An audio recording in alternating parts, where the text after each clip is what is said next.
Vamos ahora a conversar con la doctora Marianela Ledesma. Ella ha sido presidenta del Tribunal Constitucional y ya la tenemos en contacto. Doctora Marianela Ledesma, muy buenas noches, un gusto tenerla en el programa. Un gusto y un saludo a todos los ciudadanos de mi querida tierra natal, Trujillo. Gustoso de tenerla nuevamente aquí en Sol TV. Y la llamábamos justamente para sostener esta conversación, esta entrevista, preocupados sobre todo por la institucionalidad del país. O sea, vemos que cada mes que pasa nos vamos resquebrajando más. Un Congreso de la República delegitimado, con una popularidad por los suelos.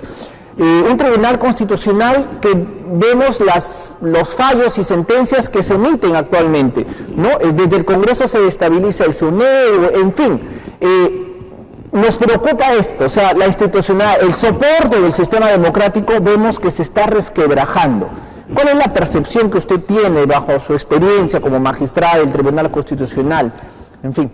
Bueno, decir que la institucionalidad en el país, entendida como el conjunto de reglas, procedimientos que uno tiene que respetar en atención a un Estado de Derecho, se resquebraja, y eso tiene un efecto para el crecimiento económico de nuestro país, porque la economía y las inversiones en un Estado donde no se respetan las reglas constitucionales, donde la institucionalidad en cuanto a determinadas instituciones para el ejercicio de sus funciones son intervenidas bajo funciones de ineficiencia y corrupción, sencillamente no es un escenario bueno donde pueda ser prometedor para una persona o empresas que quieran hacer inversiones a nuestro país, y eso lo sentimos nosotros día a día en la vida económica de nuestro país, y de paso con la inseguridad que vivimos, ¿no? Porque en un Estado donde no hay institucionalidad, donde campea la informalidad, sencillamente no podemos brindar ni siquiera seguridad para los actos mínimos de la vida de todo ciudadano, ¿no? Entonces, lamentablemente, no es poca cosa hablar que la institucionalidad se resquebraja, sino que esto tiene impacto en nuestra vida social, en nuestra vida cotidiana y en nuestra economía. Sí, ahora, partamos desde el Congreso de la República, que es uno de los poderes del Estado, el poder legislativo. Desde el Congreso, a ver, hagamos un repaso. Tenemos un presidente del Parlamento con un montón de juicios y un montón de cuestionamientos. Ha salido un informe que más del 60% de estos parlamentarios tienen procesos judiciales. Tenemos a los niños, tenemos a los que han recortado el sueldo de los trabajadores. O sea, tenemos ahí, en lugar de congresistas, sinceramente pueden ser todos, pasar fácilmente por el Ministerio Público y el Poder Judicial, ¿no? O sea, ¿cómo se puede sostener? Tenemos a uno de los niños como vocero de una de las bancadas parlamentarias. O sea, no pasa nada, no se curan en salud. Entonces, ¿cómo poder legitimar a un poder si tiene pues estas cartas totalmente oscuras, manchadas, doctora Ledesma? Claro, hay que recordar que en el caso de Acción Popular, todos los señores congresistas que han sido elegidos son miembros de Acción Popular, ni siquiera son invitados como para decir que de repente pasó, no sé, hizo un debido control de los miembros de este partido, ¿no? Entonces, ¿qué es lo que tenemos? Lamentablemente encontramos prontuariados en el ejercicio de la política que utilizan los cargos públicos más para fines no solo personales, sino para intereses ilícitos que se vienen realizando desde el Congreso, ¿no? Entonces, y eso no es la labor correcta de la que, por lo menos quien se dedica a ejercer la política. Lamentablemente la política se ha vilipendiado y se asume como un medio para obtener prebendas personales y no para el beneficio de los ciudadanos. Ese es el Congreso. Está capturado no por criterios ideológicos, que sería lo bueno, al contrario. El Congreso está, ¿por qué digo que sería lo bueno? Porque al final las ideas se debaten y a la luz de ello podemos encontrar alternativas frente a alguna propuesta.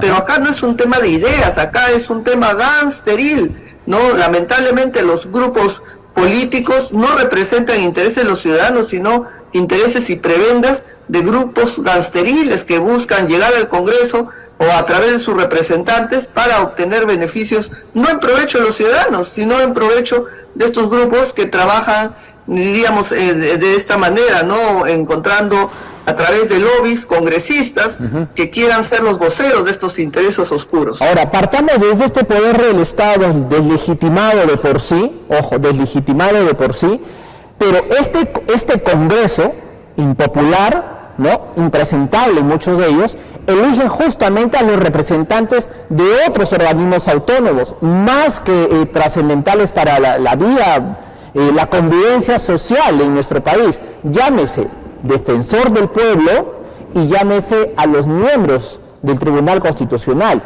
Un defensor del pueblo, el señor Gutiérrez, que fue abogado de Vladimir Cerrón, sentenciado por corrupción. Y ahí tenemos también las cuotas, ¿no?, las repartijas a los nuevos o algunos miembros del Tribunal Constitucional. Entonces, más debilitamiento institucional, doctora, Defensoría y también TC. Efectivamente, tenemos a la señora Boluarte como presidenta por sucesión constitucional, que forma parte de una plancha presidencial Castillo-Boluarte, llevada a estas alturas por un partido político, Perú Libre, y que a la fecha vemos que no necesariamente sus representantes que enarbolaron estos grupos políticos, así como digo de Acción Popular, también diríamos de Perú Libre, que realmente no se ajustan, ¿no?, sus prácticas al beneficio de los ciudadanos, ¿no? ¿Qué es lo que estamos advirtiendo? Advertimos corrupción, advertimos ineficiencia, advertimos intereses orientados no al bienestar de los ciudadanos. Y más bien permíteme dejar este tema para la reflexión. Sí se requiere reformar partes de la Constitución, sobre todo en el tema de la presencia de los congresistas.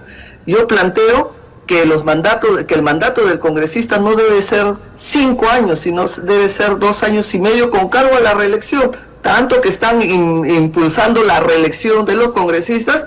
Bueno, si quieren reelegirse, pero los periodos son 2 años y medio, 2 años y medio, de tal manera que permitiría a los ciudadanos que se pueda renovar un Congreso de manera más rápida cuando encontramos pues que sus prácticas no se ajustan o no, al bienestar de los ciudadanos, ¿no? Y ese es un tema que hay que dejarlo pendiente. Yo sé que este Congreso no va a querer recortar su mandato, pero sí va a querer ir a la reelección, pero sin recortar su mandato.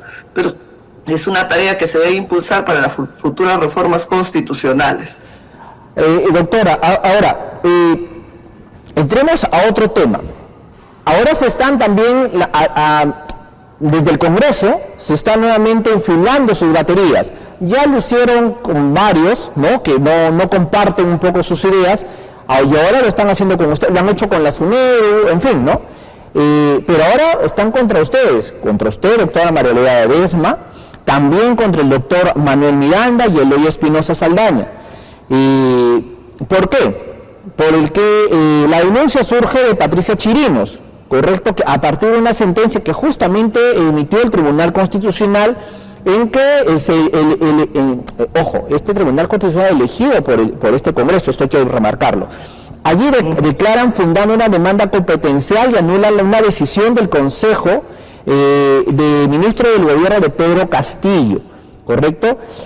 Se trata de un acuerdo que dio lugar a una cuestión de confianza planteada en ese momento por Aníbal Torres para derogar una ley que limita el referéndum. A raíz de esta sentencia, ahora quieren de alguna manera extrapolar este sistema por lo que se hizo, ¿no?, en torno pues al cierre del Congreso, ¿no?, en el tiempo de Vizcarra, y ahí lo involucran a ustedes, ¿no?, y por eso lo quieren acusar constitucionalmente.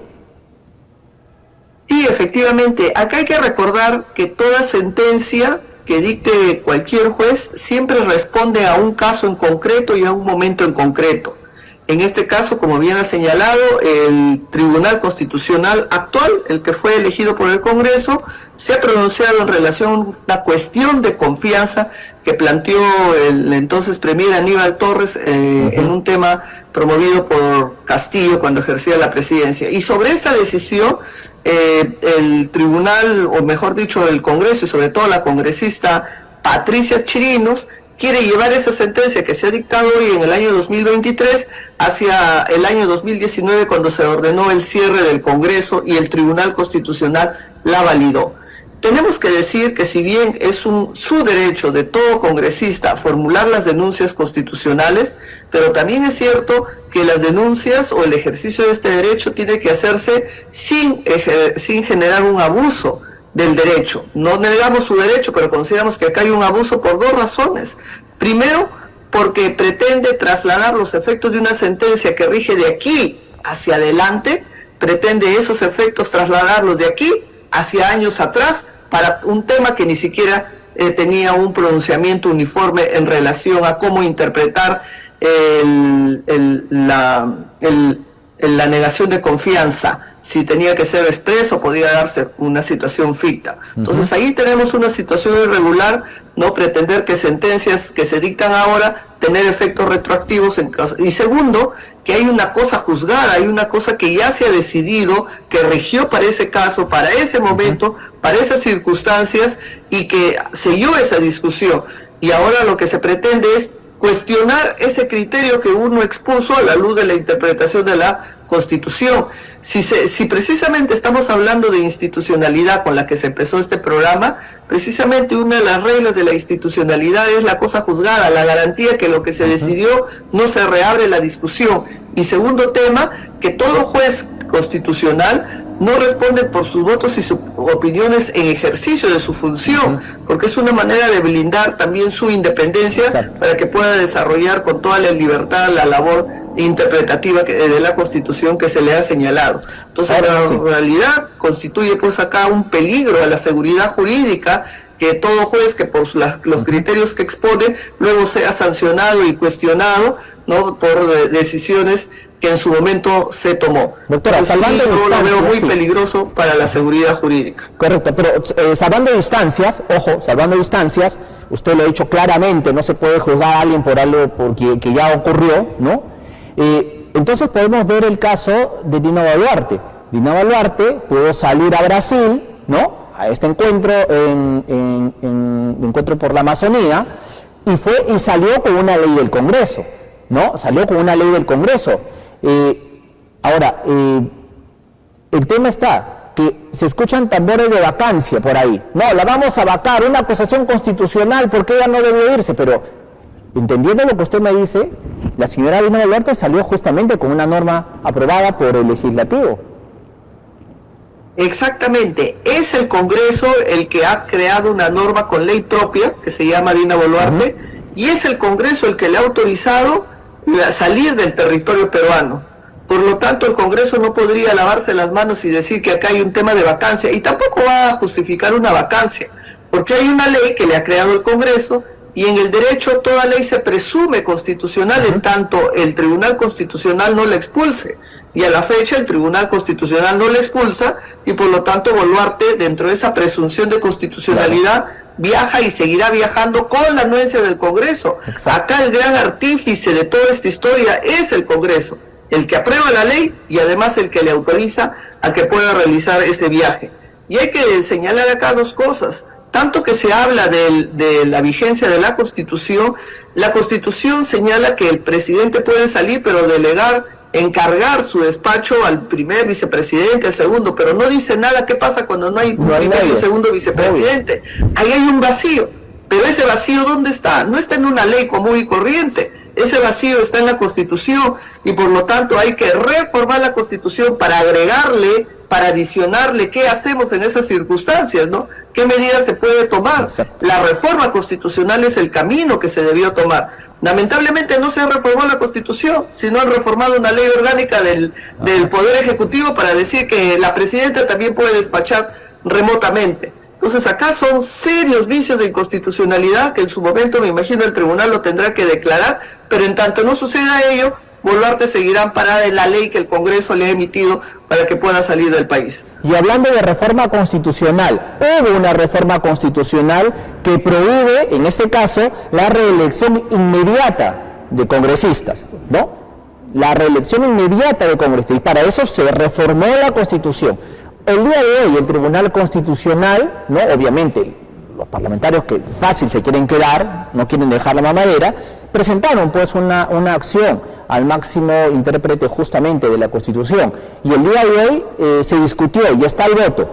¿Cuál es su posición como presidenta, como expresidenta del Tribunal Constitucional ante este pedido de alguna manera pues derogar o expulsar, como usted lo llama, esta norma que prohíbe, reitero, la reelección inmediata de los parlamentarios? Sí, mire, la reelección inmediata ha sido materia de un pronunciamiento de todos los ciudadanos. Todos los ciudadanos del país nos hemos pronunciado en una consulta directa que se hizo a través de un referéndum en el año 2019, donde se nos preguntó si queríamos la reelección de los congresistas.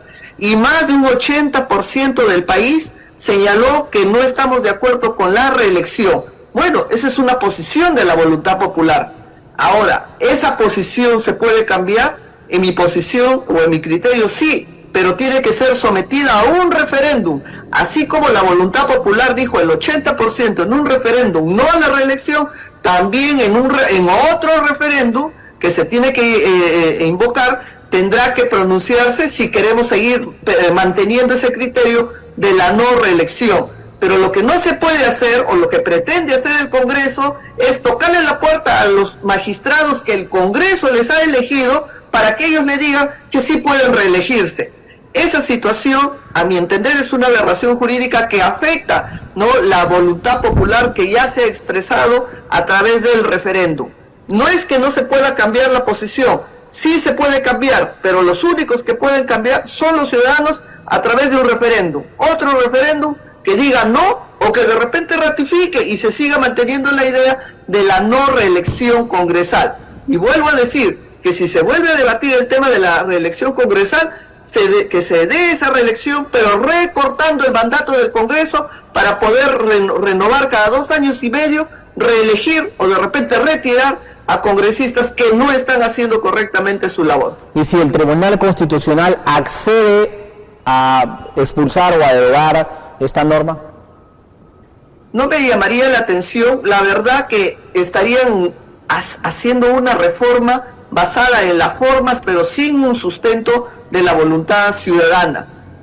Hay un gran antecedente, hay un referéndum que se ha dicho, hay un referéndum donde los ciudadanos hemos dicho no a la reelección, y por lo tanto 5 magistrados del tribunal no pueden estar sobre ese gran porcentaje de ciudadanos que se han expresado de esa manera. Yo apelo, espero, anhelo que estos señores miembros del Tribunal Constitucional no puedan por lo menos tomar una decisión generando la regla. Si hay un referéndum y se genera una regla de reforma constitucional, esa regla se tiene que cambiar por otro referéndum, pero no por 5 voluntades de 5 magistrados en el Tribunal Constitucional. Doctora Ledesma, 2 interrogantes para concluir. Brevemente, se ha vuelto nuevamente a colocar, a raíz de esta nueva mesa directiva, en el tintero el tema de reforma de la Constitución, ¿no? Una nueva Constitución. ¿Cuál es la vía en ese legal o con mucho más seguridad jurídica para llegar justamente a esta discusión? ¿Tiene que ir por un referéndum o desde el Congreso se tiene que ahí debatir? ¿Cuál es el mejor camino, cree usted? Ya, es innegable que la Constitución que tenemos tiene que reformarse. Por ejemplo, el caso de Dina Boluarte requiere reformarse para decir qué se puede hacer ante estos supuestos. Y una serie de supuestos que tenemos que ir a una reforma. Ahora, ¿cómo hacerlo? La Constitución que tenemos, la del 93, diría, tiene un 70% de la Constitución del 79. Y si uno lee en la Constitución del 79 y esta Constitución, ambas dicen, si queremos modificar o queremos reformar la Constitución, hay procedimientos, que es en el mismo Congreso, en una votación calificada, podría ir a hacer esas reformas.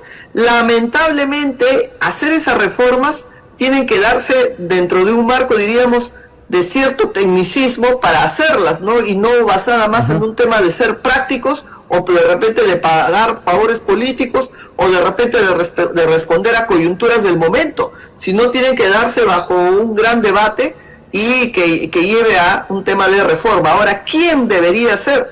Bueno, podría de repente el Ejecutivo, que tiene la posibilidad de promover la reforma, o un grupo de ciudadanos que tiene también la posibilidad de reforma, hay que leer el 206, los ciudadanos y el presidente del Ejecutivo pueden promover reformas a la Constitución, puede darse el texto ya construido de estos dos escenarios. Pero no es el momento, doctora.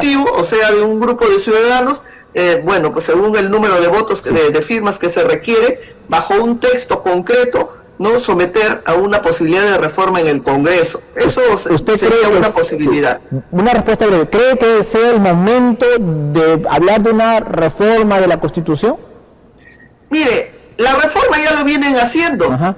Este último tema, nada más por citarle del tema Boluarte, de que las reformas se vienen dando, la Constitución está siendo ya recortada, ¿no? Y ni siquiera antes de la reforma ya se está generando desde el Congreso. Entonces, yo no estoy hablando de un cambio de la Constitución, pero sí de la necesidad de reformar y ajustar algunos textos, algunos vacíos, y actualizar algunas normas que tiene la Constitución a la situación actual. Pero ello debe partir por un gran debate y por una redacción bastante técnica que responda realmente al interés general y, como ya vuelvo a decir, no a temas de coyuntura o de intereses partidarios o políticos, ¿no? Eso es lo que menos deberíamos advertir. Correcto. Última interrogante, me tengo que ir a una pausa, rápidamente. Adelanto de elecciones, doctora Ledesma, que es otro tema que también se ha presentado en el Congreso, que sinceramente no va a tener mayor respaldo, pero nuevamente está en la agenda pública. Procede un adelanto de elecciones. Usted recuerdo que apoyó, bueno, hace algunos meses atrás el adelanto de elecciones, pero todo cambia, la coyuntura cambia. Definitivamente sí, y es una respuesta constitucional. Yo les invito a que lean el artículo 206 de la Constitución, que habla precisamente de la reforma constitucional. ¿Quién puede promover la reforma constitucional? Bueno, dice el presidente de la República. ¿Y quién más? Nosotros, los ciudadanos. El 0.3 de ciudadanos votantes tienen la posibilidad de pedirle al Congreso que reforme la Constitución, que adelante los 5 años que está diseñada por mandato constitucional y que adelante las elecciones. Si ya lo pidió formalmente Boluarte y no fue aceptada, nada impide que los ciudadanos también volvamos a ejercer ese pedido reiterativo del Congreso. Yo sé, y siendo realista, que el Congreso no va a querer aceptar el adelanto de elecciones, pero muchas cosas pueden pasar en el camino de este pedido. Lo que estamos haciendo en el adelanto de elecciones es un camino constitucional. Y yo sé que no va a motivar el adelanto de elecciones porque los señores congresistas que representan a grupos partidarios están financiados por el erario nacional. Nosotros financiamos los partidos políticos que están en el Congreso, que tienen una representación congresal. Al cerrar el Congreso y promover un nuevo acto electoral, ya lo que ellos venían recibiendo como parte de la subvención del Estado por su participación política en el Congreso, también se podría en riesgo, ¿no? Entonces no es muy alentador pedirle a los partidos que están representados en el Congreso que adelanten las elecciones, porque estaría, como ya les vuelvo a decir, en riesgo de ya no recibir esa subvención que todos los peruanos aportamos, ¿no?, para el desarrollo de estos partidos que están en el Congreso. Efectivamente. Entonces, también ese es un motivo por el cual tampoco van a querer retirarse de esto. Y seguir con la impunidad y seguir con el poder. Doctora María Elena Ledesma, además de todo eso. Doctora María Elena Ledesma, le agradezco muchísimo por estar esta noche con nosotros aquí en Línea Directa. Hasta otro momento, un abrazo fuerte y orgulloso. De igual manera, un abrazo. Muchísimas gracias. La doctora María Elena Ledesma estuvo con nosotros conversando de la coyuntura, ¿no? Una coyuntura política ácida, una coyuntura crítica, ¿no?, de la que vive el país y donde la institucionalidad está en juego, y con ello la democracia, y con ello vivir de manera civilizada. Nos vamos a una pausa comercial y regresamos.